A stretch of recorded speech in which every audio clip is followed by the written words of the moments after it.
Good morning, BookTube. Bill Ruttenberg here with the Ruttenberg Library. Wanted to come to you this morning with a tag, because it is Tag Tuesday. So the tag that I was looking to do is the Stephen King book tag. This was made a while back and by, I believe, the Bookish Drummer. And I saw it on B&B Books. I'll leave the links to those down in the description, but I thought this was a pretty good tag, taking the different titles of Stephen King books and turning them into questions. And you don't necessarily have to do, or you don't have to use Stephen King books to fill in the answers. You can, but you don't necessarily have to. And so mine are going to be, a little bit. There's going to be a couple Stephen King books, and then there's going to be several that are not. But anyway, wanted to do this tag because I have a whole backlist of tags that I have printed off over the last year or two that I intended to do, did not get to them. And so that has been my goal for this summer. Now that we're on summer break from school, is I'm going to, at least every Tuesday, if not Tuesday and Thursday, I'm going to be doing tags to try to clean up this backlog of tags. So anyway, without further ado, again, this is the Stephen King book tag. So the first prompt or question is, number one is, name your favorite Stephen King book, or what Stephen King book you want to start with. Okay, so this last school year, I made a goal for myself to go through and read all of the Stephen King books, but I'm not going to do them like all back to back to back to back, because to me that can get very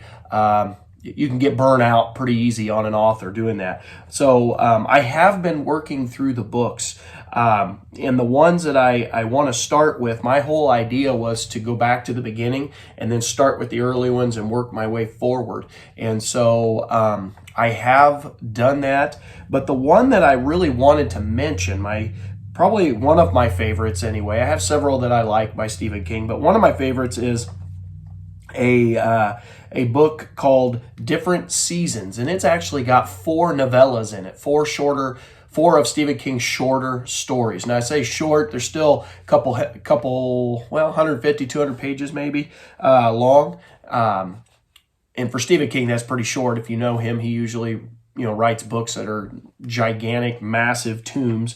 But anyway, inside of the book Different Seasons, it has 4 novellas. It has Rita Hayworth and The Shawshank Redemption, which is one of my favorite Stephen King books or novellas.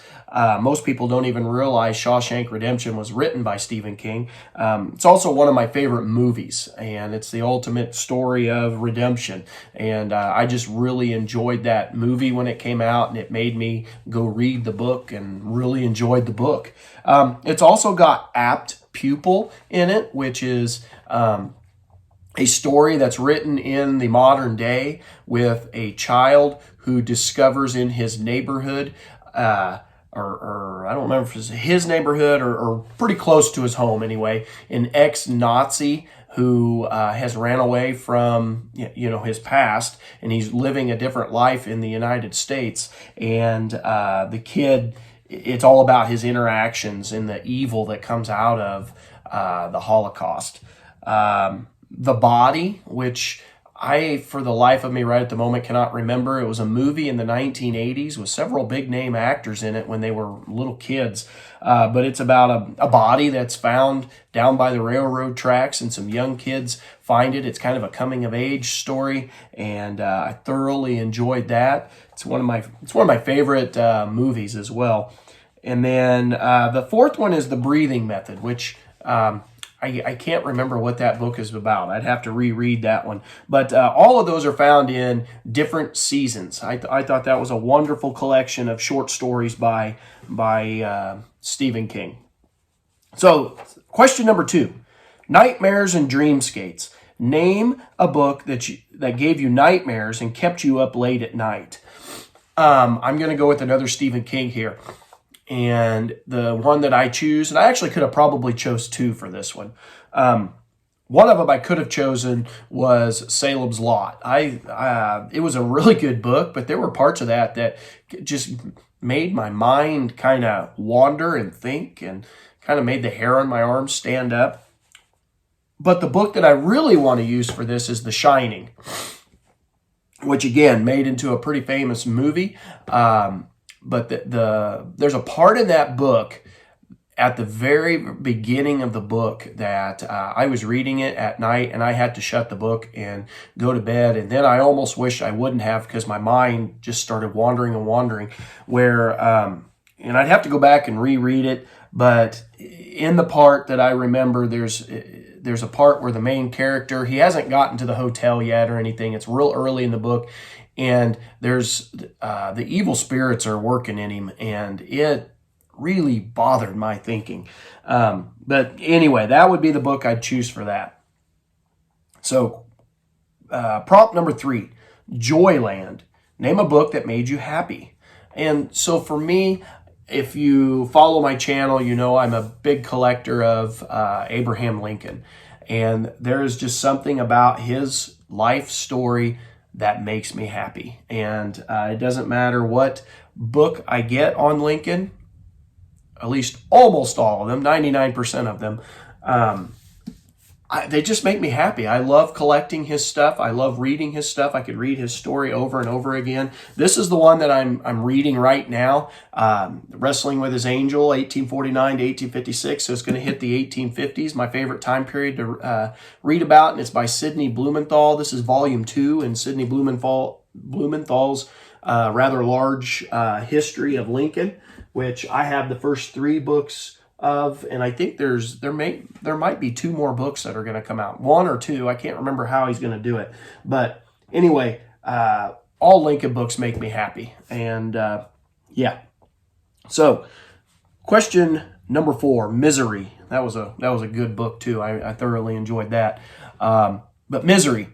Name a book that made you sad. And for me, there's all kinds of books that I have read that makes me sad. Anything that deals with like the Holocaust or slavery, all of that stuff just makes me extremely upset. You know, when you begin thinking about how one human being could treat another and just the evilness that comes with that. And so just to throw out a couple of titles, Elie Wiesel's Night, on which talks about Auschwitz and the Holocaust. That made me upset, and there's several books that are like that. Any number of titles could have fit into this prompt. And then just the different slave narratives of what American slavery was like. And the one that I was thinking of is 12 Years a Slave. And in that book, it's got some scenes in it that will just make you cringe and make you want to cry. They made a movie out of that was extremely powerful movie. Highly recommend it to anybody who's wanting to get those raw emotions of slavery. It definitely pulls out those raw emotions. And so those all make me sad. They make me mad. They make me angry. Righteous anger anyway. All right, so number 5, Cujo. Name your favorite animal companion.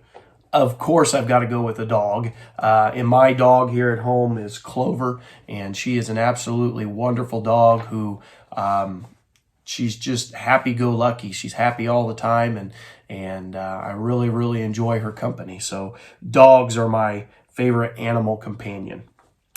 Number 6, Dr. Sleep. Name a book that bored you to death or made you fall asleep. Okay, so I'm going to give you this title, and I don't want anybody getting mad at me, but I will explain. So it didn't bore me to death, but it did make me fall asleep. The Civil War, a narrative. This is volume 1 by Shelby Foote. I am choosing this. Now, hear me out. I am choosing this because as I read this, all I can hear in my inner thoughts is Shelby Foote reading the story, and he's got a slow southern drawl that it's like molasses and syrupy when he talks, and it's a slow, long drawn out sound, and it just makes me tired. And that's when I read the book, that's the voice I have in my head when I'm reading the book. And so I can remember trying to knock out chunks of this book, and I would just be reading, and then I would just start to nod off, and it was, I truly think that is why. So anyway, I did like the book, though. Don't get me wrong. I did like the book. Number 7, The Eyes of the Dragon. Name your favorite book or series with dragons in it. I got to be honest, I don't read fantasy books, and so I could not even think of one title that had dragons in it, so I'm not even going to give a book for this. I'm just going to move to the next prompt. Number 8, 4 Past Midnight. Name a book you stayed up way too late trying to finish. Okay, so for me, last year I really got into this book, The Great Alone, and I stayed up way too late I was reading big chunks of it at a time, The Great Alone by Kristen Hanna, and stayed up very late and probably too late, made me pretty sleepy the next day, but in this case it was very worth it. And I could even use my wife as an example. She read this, she finished this, I think it was last week, may have been 2 weeks ago. She just got done finally reading it, and she did the same thing. There were nights I woke up in the middle of the night and it was 2:30, 3 o'clock in the morning. My wife had not come to bed yet because she was downstairs reading this. And my wife's a fairly fast reader, so when she gets into a book like this, it's about this big, and this was, what was it? 440 pages. When she gets into a book like this, she can knock the book out in no time. She is very fast compared to me. And if she stays up a couple, 3 nights, she'll have a book like this knocked out. And so she had the same thing, staying up way too late to finish it. All right, so number 9, End of Watch. Name your favorite last book in a series. Okay, so I've got several books that I have liked the last book in the series. The one that I'm going to pick up is by one of my favorite authors. Won't be a big surprise to anybody because I absolutely love the Kent Family Chronicles. I've been over the last, was it last year? I think I was buddy reading the first few books in the series, and I think we're going to continue again this year with the next one. I think it's number 3 is where we're at. Number 3 or number 4 in the series with Scott at the Bookish Bryants. And so the last book in a series that I picked was The Americans by John Jakes. And it's a good-sized book. It's bigger than all the other ones. He wraps up the entire series, 744 pages long. And I thought it was an excellent book. I liked it as much as I liked all of the other ones in the series. And highly recommend this whole series, the Kent Family Chronicles, to anybody wanting a long family saga. That this was originally supposed to extend from the Revolution all the way up to, I think his original plans were to take it to 1776 for the 200th anniversary of the United States. But he ended up wrapping it up around 1890. Can't remember the exact year that he wraps it up, but it's around 1890. And he stopped the series. I really wish he would have continued it just because I like the series, but I understand sometimes a series does get dragged out and it's time. And I think that's probably what happened with this series is he felt it was time to stop the series. It's one that I wouldn't mind seeing a few more volumes, but that's okay. That's all right. Let's see. Next, number 10, The Outsider. Name your most unpopular opinion that makes you feel like an outsider. Okay, so I think it was the first year I had my channel. I read one of the new books in the library. It was called You Never Forget Your First by Alexis Cole. And she wrote this biography on George Washington. And I gave a very opinionated review. I did not really care for the book, at least the very beginning of it. She just made some innuendos in it that were, I felt, extremely inappropriate for a professional biographer to be doing, a professional historian. And I didn't really care for the very first, that was probably the introduction chapter, first 30 pages. I don't even remember how far it went into it, but she just made some stuff. She said some stuff in the book I didn't really claim or I didn't really enjoy. And then she had claims that she was going to come up with this other view of Washington, and she never did that. It was the exact same typical George Washington story that you find in any other biography. She didn't really dig up any new material. She did not come up with any different opinions. And so I gave a pretty negative review on it. And I look back now and I'm a little embarrassed to give such a negative review, but at the same time, she shouldn't have wrote that at the beginning of the book. But anyway, number 11, rage. Name a book you rage quit or DNF'd. And I don't really have an answer to this because I almost always finish the books. I might put them aside for a little bit, but I come back to them and I always finish my books. So I can't think of one that I rage quit or I quit because I got so mad at it. I usually still end up finishing the book. So I don't have an answer for that question. Number 12, different seasons. Name your favorite seasonal book. Okay, so if you follow the channel, you know I'm a John Grisham fan, and I use this book often in different tags for seasonal stuff. And every Christmas, I read John Grisham's Skipping Christmas. Very fun little book. It's a tiny little thing. It's the same as the movie Christmas with the Cranks. That's what comes from this book, starring Tim Allen. Absolutely funny movie, but I love this book. I can read it in one sitting pretty easily, and I read it every Christmas. It's a tradition. Let's see. Finders keepers. Name your most prized, rare, expensive book that you own. Okay, so if you follow the channel, you know I don't buy books brand new very often at all, hardly ever, and so putting a ton of money into my books is not something that I do. I don't buy rare or prized expensive books. My prized ones are my Lincoln collection. So I guess I could answer it that way, all of my Lincoln books. But the one that I bought recently, the value of the book was quite a bit. This was if you look down here, I don't know if you could tell, but right down here the tape kind of covers it. But it's a $50 book, and I bought it for $25. That's how I roll. I don't spend a ton of money on books, and when I find deals like that, I snap them up. And so I guess that would be one of my more expensive books. Honestly, I don't know. I might have a couple others that are like $50 books, but I didn't pay $50. There's no way I would pay $50. I think my wife would probably do away with me. But anyway, so that's my answer. Number 14, later. Name a book you keep putting off and telling yourself that you'll get to later. Okay, so for me, and I'm really hoping that I'll get to it this summer. It's my plan. But Grant by Ron Chernow. And the only reason I keep putting this off is because of how big a book it is. But I have been on a roll of reading big, thick books that are in my collection that I've wanted to get to. And I'm really glad I'm doing it because I'm thoroughly enjoying them. It's just you don't get through them nearly as fast as a smaller volume, as everybody knows. But Grant is one that I keep putting off only because of how big the book is. But I do plan on getting this read this summer. Either this one or American Ulysses over here on the shelf. One of those two I'm going to get to. That I've put off. So number 15, desperation.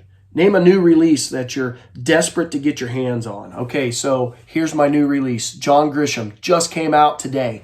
It is Sparring Partners. And I think it's got 3 different shorter books, if I'm understanding correctly. I could be wrong on that. But Sparring Partners has, one of the stories is Jake Bridgens. I really like those novels that he's written with Jake Bridgens as the main character. And this is just the next volume in that. And so I can't wait to get my hands on my John Grisham book. That's something I've been looking forward to all spring. Matter of fact, I haven't bought very many books just because I knew that was coming out. So that is the one I'm desperate to get my hands on. The last prompt here is tag your fellow constant readers. Now, this is an older tag, and so I'm going to go with the generic answer that you're all tagged. If you haven't done this, the Stephen King book tag, feel free to do this. I'm not going to tag anybody specifically because, like I said, it came out a while back, and I'm not sure exactly who all has and has not done the tag. So if you haven't and you feel like doing it, the prompts are fairly easy to do. Just go ahead and get after it. So anyway, BookTube, thank you for watching. Happy Tag Tuesday. I hope everyone's Having a great day. I hope your weather is good. We're supposed to be getting some more rain this afternoon, and so it might be a long, slow reading day. I can't wait. So anyway, until next time, BookTube, happy reading.